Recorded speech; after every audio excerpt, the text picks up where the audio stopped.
What's up, everyone? It's Jose again. I wanted to talk to you guys today about how life is so amazing. We just have to open our eyes and stop listening to our minds. All that mental chatter, all that criticizing and judging and complaining and condemning.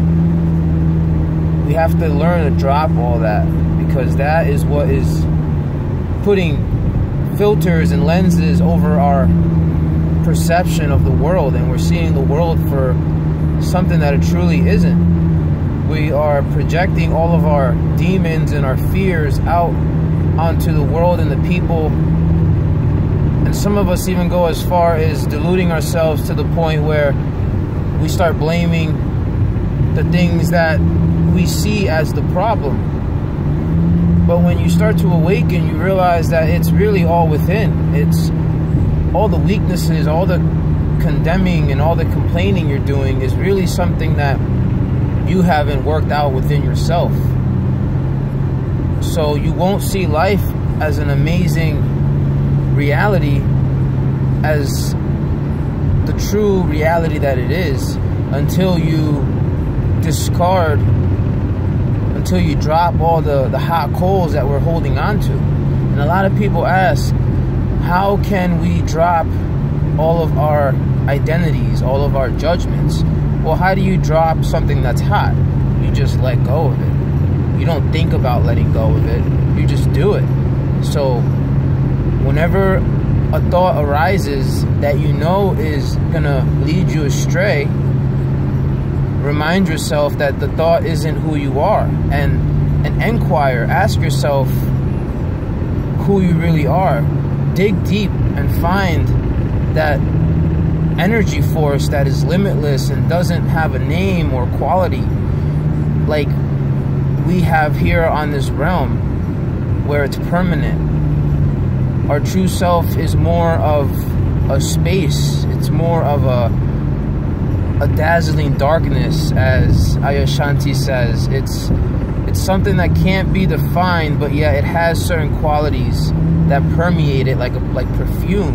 And one of the most well-known qualities of our true self is love, unconditional love and peace and joy.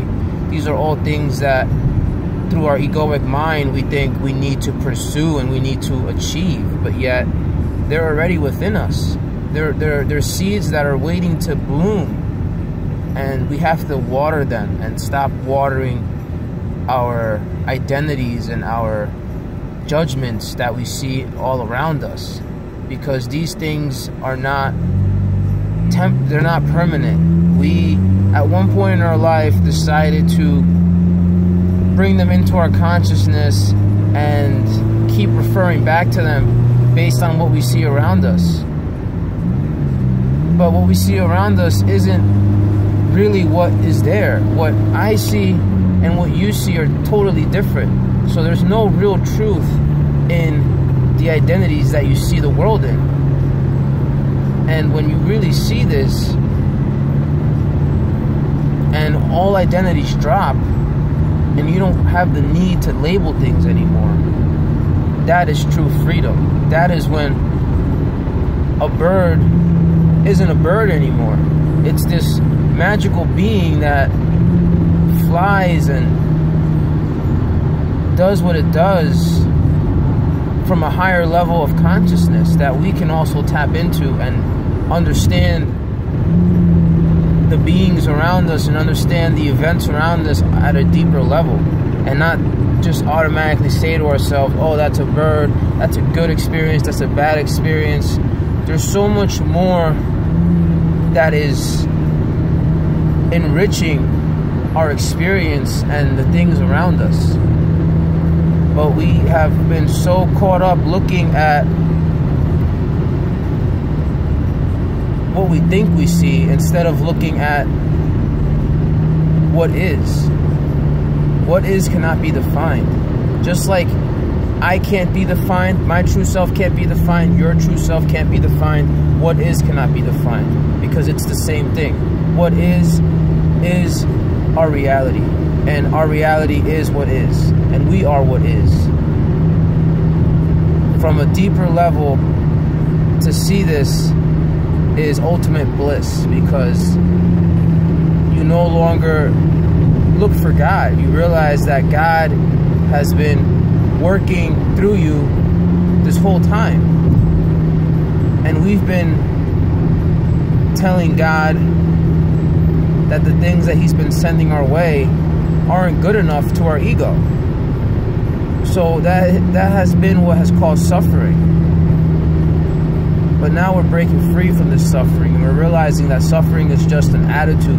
Suffering is not something that exists outside of us. But love is something that exists outside of us. And I would much rather reside in something that is eternal, which is unconditional love, peace, joy, than to reside in something that is selfish, which is me getting my way, me wishing things were better, me wishing certain people would act differently, me wishing certain people would listen to me. All these things have a double-edged sort of blade to them, where they can seem like they're benefiting you when you get your way, but then when you don't, they can be the very vices, the very prison that we don't want to be in. So it's very important that we realize this and stop fooling ourselves and stop thinking that we're gonna improve the world through effort and through willpower, because all these things are made up. They were created in our minds. They don't truly exist. There's no other will other than God's will, and we have to gravitate to that will. We have to reside in that will. We have to bask in that will, and that will take care of us.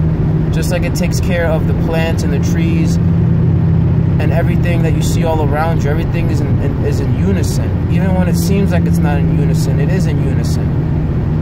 And we have lost that esoteric knowledge, that wisdom, the wisdom that the natives had about Mother Earth and how it's a being, how it's a canvas for God to create. And without the mother and the father, there can't be anything. Just like we have positive and negative energies, we have female and male energies in us, and there's nothing that's ever going to change that. It's going to be like that forever. So let's stop lying to ourselves and acting like we can change the world to a better world, or we can help the women or help the men. All of this is just a play that we are now learning is necessary and is balancing everything out. So instead of condemning all that you see, bless it. Be thankful for it. Be thankful for the tribulations. Be thankful for the people that put you down, because without them you wouldn't strive to be better. You wouldn't strive to be all that you are. So they are actually your guide. They are your personal emotional trainer. They will help you achieve things that you never thought were possible. And God put them there for a reason, because they are God. Just like you are God, even the things that we deem unnecessary or evil is God too. We've just created this identity of the devil to make it easier for us to cope with the fact that we're not listening to our Father. It's kind of like if you tell yourself when your dad disciplines you, oh, my dad just has a mental illness, I don't have to listen to him. That's basically what we did with God. Oh, that's just the devil, that's not God. I don't have to listen to that. Or I can do what I will with it now, because I know that it's not something that is going to benefit me, which is the biggest lie in the world. Everything can benefit you. It's all meant to benefit. And I hope you're all realizing this. I pray that you guys are all realizing this, so that we can all truly be examples of truth and not just talk about theories and knowledge that we've read. It's different to read all this knowledge on the group. It's great, but at the same time, to live it is a whole other realm. It's a whole other dimension. And you'll be able to tell the difference between somebody that's living it and somebody that's just parroting whatever it is that they heard in a good book or whatever the case may be. So go out there, be examples of truth, show the world your light, and I promise you that God will always be next to you. He'll always empower you. He'll always make sure that he has your back, because he always has had your back. We just keep telling ourselves otherwise. Love you guys. Have a great day.